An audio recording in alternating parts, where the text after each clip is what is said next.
All right. And you may proceed when you're ready, counsel. Thank you. Thank you. May it please the court. My name is Raymond Wilson. I represent plaintiffs and appellants, CMB Export LLC, CMB Infrastructure Group 9, and CMB Infrastructure Group 11. The right to a trial by jury is the great constitutional right. It's only in exceptional cases and for specific causes that a party may be deprived of it. While parties can contract their way out of the right to a trial by jury under the FAA, their contract must be clear in its intent to do so and unambiguous. In this case,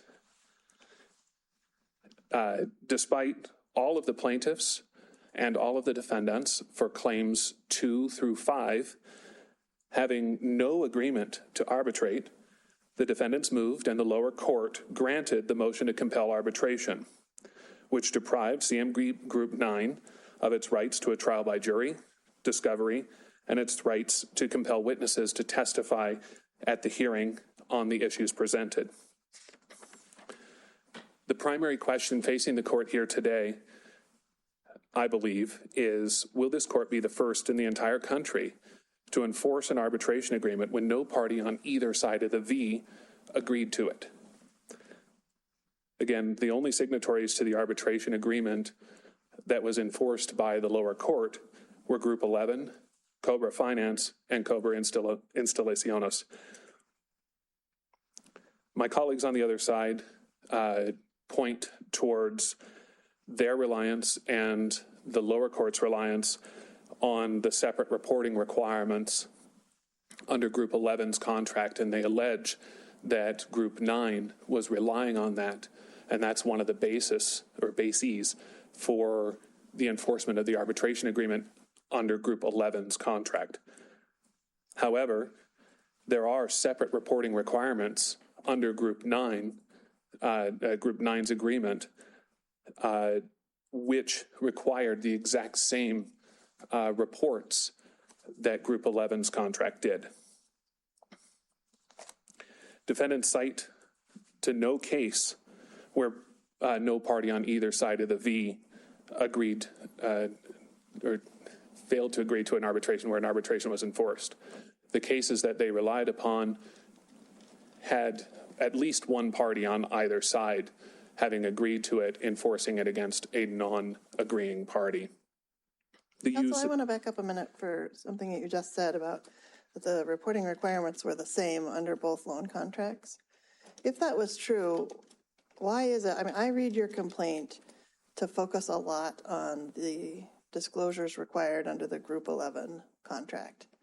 And I think that the reason for that is because of the timing of what was going on and what was being financed by the two different loans.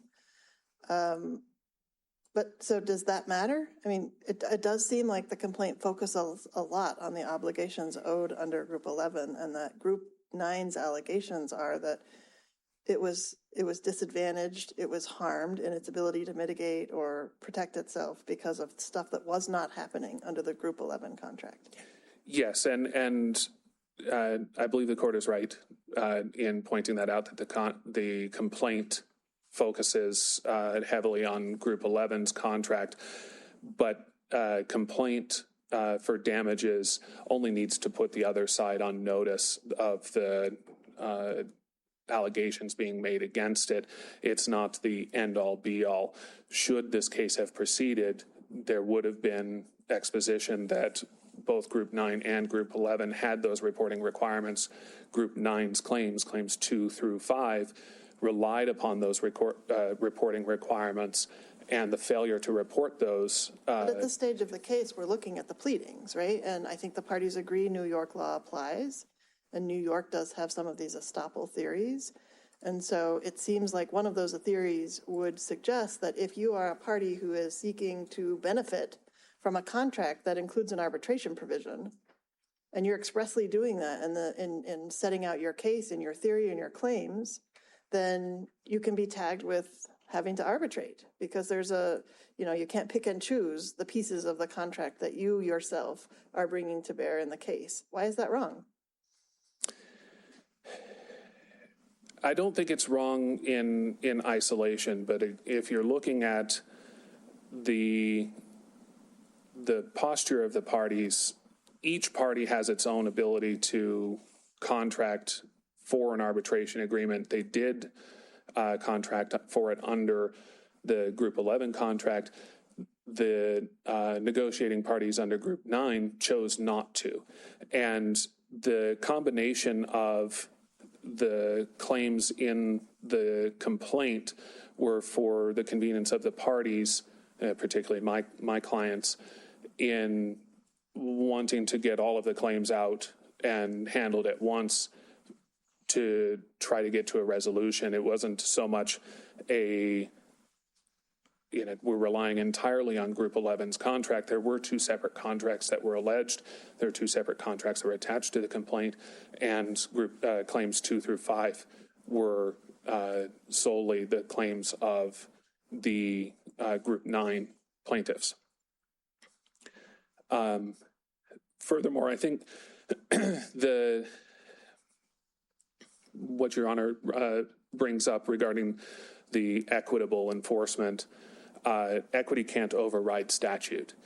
And the FAA and the arbitration agreements under New York law say that you must have a clear, unambiguous contract to arbitrate in order for an arbitration to be enforced.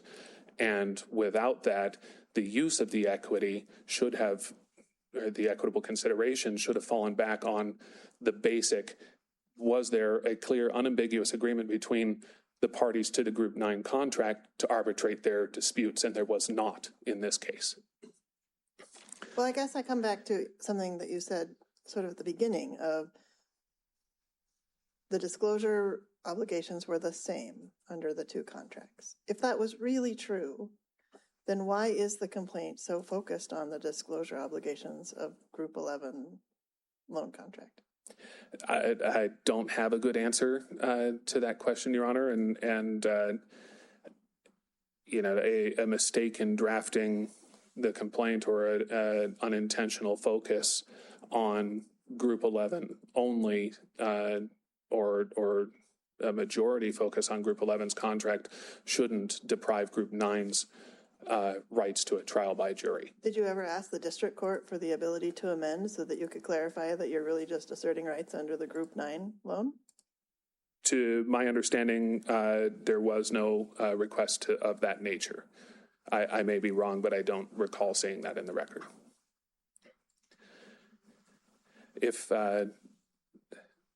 Does the panel have any further questions? If not, I'd like to reserve the remainder of my time. Very well, thank you. Thank you very much.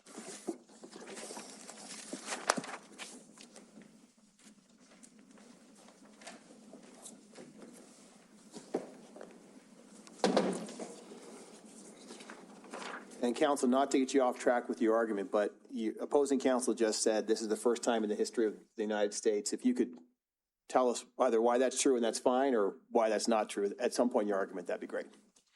Sure. Good morning. May it please the court, Philip Robin, counsel for the Appellees. Just to, I think, sort of bring things back where we see it, rightly belongs. I mean, this appeal raises a really very narrow question as we see it. Can the appellants plead claims built on disclosure obligations under the Group 11 loan agreement and guarantee, duties, and then avoid arbitration on those agreements by bringing in non-signatories to those agreements as plaintiffs and defendants? The answer is no, they can't do that. It's well established that when parties agree to arbitrate disputes, they can't skirt those obligations by bringing in non-signatories to those agreements, by bringing in those types of parties. Well, that makes sense when you've got at least one side of the agreement involved in the litigation. But here the point is that nobody who was party to the contract that actually had the arbitration term is involved. I mean, they're sort of involved because there's relationships between these different entities, but in terms of the direct signatories, they're not here. And doesn't that make a difference? Well, that's not true. They are here. They are here. Group 11 is a signatory. CMB Export's a signatory. They were plaintiffs. I guess I'm overstating it. Fair enough. But there are certain claims in this case that do not involve a signatory.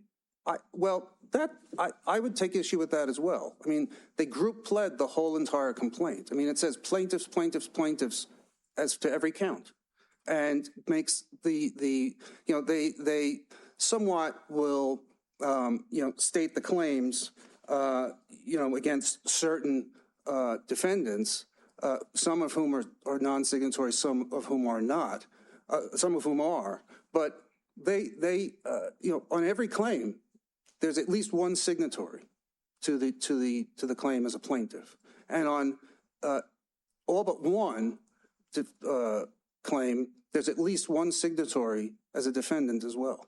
So there isn't non-signatories on on the claims on both sides. But getting to the question that Judge Owens raised, this would not be the first time that there were non-signatories on both sides of a case.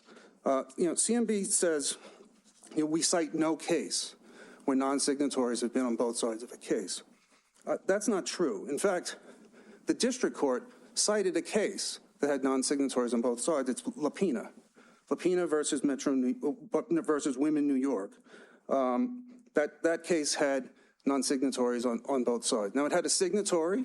Lapina was a signatory, but a company associated with her, Gingen, was a non-signatory, and they brought together claims against a whole bunch of defendants, including Women New York. Women New York was a non-signatory. There was at least one other defendant that was a signatory. That signatory had a contract, and they brought claims against other defendants, including Women New York, that was a non-signatory. And Women New York moved to compel arbitration. The court said, yes, you can compel arbitration, including as to Gingen, the non-signatory plaintiff. Another case we cited, Meridian Autonomous, similar situation.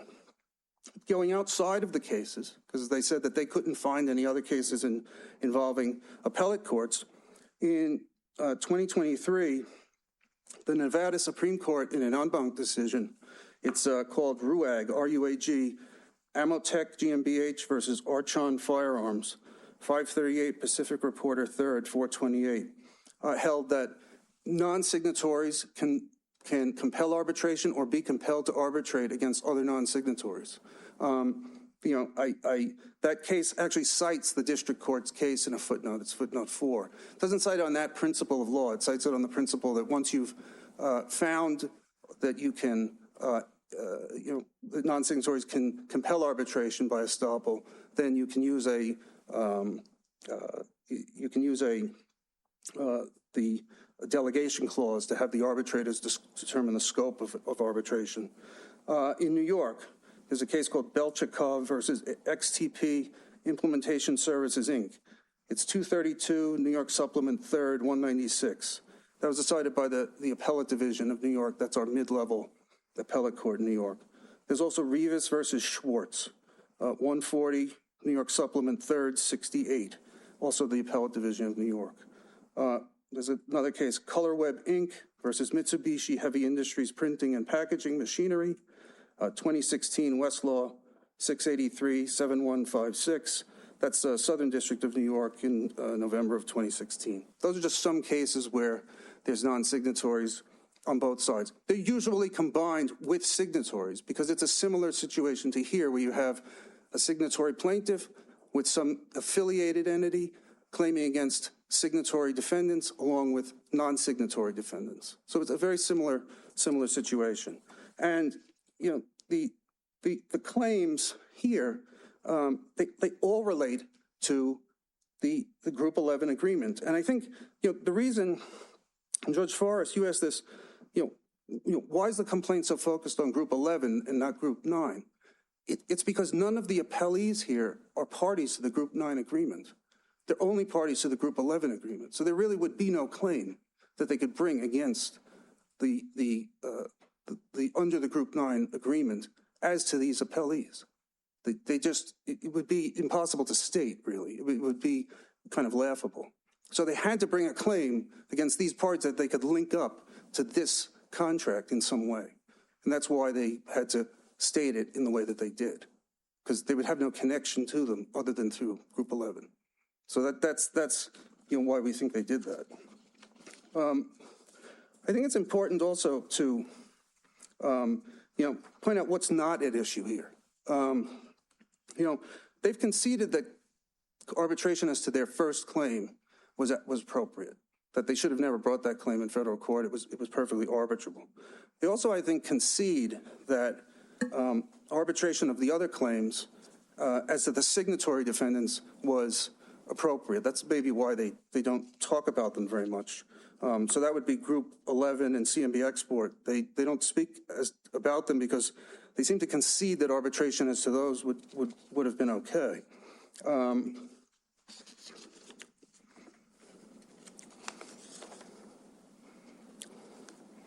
Also, I heard my friend on the other side. He's talking about procedural issues and trying to stress that it's important to have a jury trial or right to a jury trial. Talking about right to disclosure, a right to compel witnesses. None of that is in their briefs, as far as I can tell. But none of that is on appeal here because we're not talking about whether arbitration, the arbitrator's decision was appropriate or not. We're talking about whether they were properly compelled to arbitrate. And under the principles that the district court applied, they surely were. All three plaintiffs, including Group 9, claimed through that agreement, and they can't avoid the arbitration clause that they claimed through.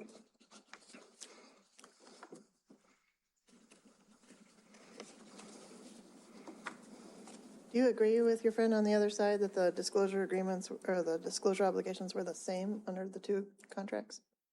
They're certainly, I think they're very similar, but I mean, I haven't compared them, line by line, but they were similar. But I don't think that helps them. I think, that borrower had obligations, we had obligations. They sued under the obligations that were in the contract related to our contract. They didn't sue under that contract because we are not parties to that contract. We were parties to the Group 11 contract. And they cite it throughout. I mean, if you look at the allegations, for example, I'm just picking one out. I mean, related to say their intentional interference claim. They say, they refer in paragraph 144 of their complaint. They're required to disclose pursuant to the indebtedness to Group 11. In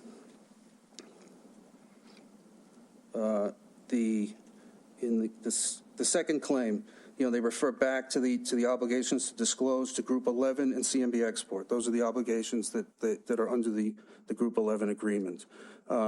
In their third count, if you look at the allegations that are in the counts, they refer to an obligation to disclose this contractual event. But earlier in the complaint, in paragraph 90, it's on page 661 and 62 of the record excerpts. In paragraph 90, they make it clear they're talking about an obligation to disclose under the Group 11 agreement. In paragraph 139, they talk about, they say, well, there's aiding and abetting because all the appellees encouraged Cobra Finance, which is the party to the Group 11 agreement, not to make requisite disclosures to CMB Export and Group 11. Those disclosures were required under the Group 11 agreement. They tie back all the claims to that agreement. And, that is what, the district court looked at. That's what the district court saw in deciding that all of those plaintiffs could be required to arbitrate with these defendants. It was I think a correct application of the direct benefits estoppel principle under New York law. Do you think that we have to apply both the direct benefit estoppel and the alter ego estoppel theories? I think that it just helps to establish both ways. The direct benefits, that takes all of it takes Group 9, and to the extent they're claiming that CMB Export is not a signatory, the direct benefits brings them in, and the the alter ego estoppel, prevents them from denying that the non-signatories on the defendant's side can't take advantage of the agreement arbitration clause the other way. It's not necessarily that you have to find that they are alter egos. They can't say that these entities are alter egos for purposes of their claim and then say, well, but for purposes of this analysis, they're all separate entities that can't take advantage of it. Is there any New York precedent that applies both of these theories in the same case? I'm trying to think if one of the cases I mentioned before does.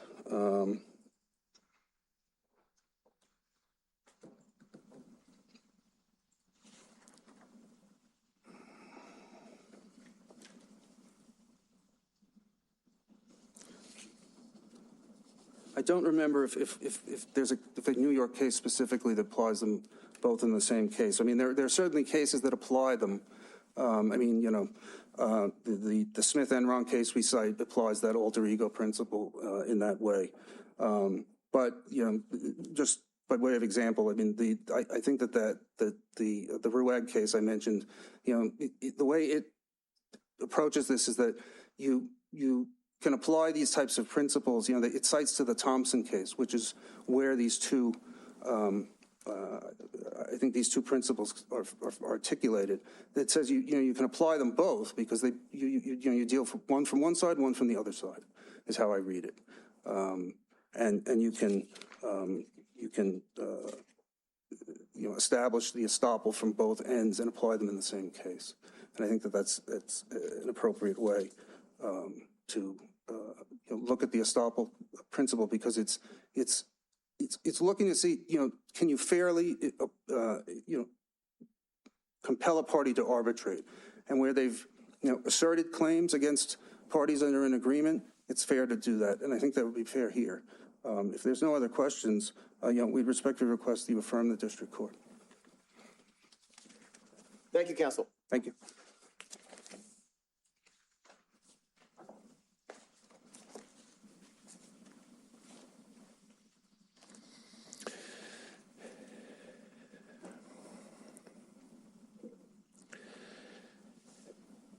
Your Honors, I believe that each of the cases cited by my colleague are distinguishable in that there was always either a mixture of claims between at least one party that had something to do with an arbitration agreement and parties on the other side who did not, or one party on one side of the V along with other parties on the other side of the V, or on that same side of the V. One's a signatory, other plaintiffs are not enforcing an arbitration agreement one way or the other. I think there is a bevy of case law interpreting arbitration agreements against and holding them against non-signatories, but there is always at least one party that signed away their rights or signed away the rights of their heirs or their assigns. In this case, for claims 2 through 5, there's only CMB Group 9. And CMB Group 9 was suing a bevy of defendants. Neither one, through claims 2 through 5, on both sides of the V, there is no signatory to an arbitration agreement. My colleague indicated that Group 9 itself didn't have claims. Group 9 is an appellee here, and the one that is making the primary argument before you here today. I mean, a weak point to the point that you just made is that the plaintiff's own allegations in this case say that the defendants are all alter egos of each other. So to stand on formality is a little bit difficult when you are alleging in the complaint that all of that formality is sort of false. I agree. It's a difficult position to make, but the position that my colleagues are advancing and that the district court used was using two different types of equity rationale to pull in non-signatories and bind them to an arbitration agreement that was never discussed, never agreed to. It's using multiple different theories of binding arbitration in a way that I don't think, and I, again, may be wrong, but I did do quite a bit of research in briefing this, that I don't believe has ever been done before in this country to this extent. I believe the court has all of the arguments that I wish to make, both in writing and in orally, and if there's no further questions, I'd like to thank you and my colleagues for their time. Thank you very much to both the parties for their briefing and argument in this case. This matter is submitted, and this panel is adjourned until tomorrow at, I believe, Ms. Lawler, 9 a.m. 9 a.m. tomorrow. Thank you, everyone.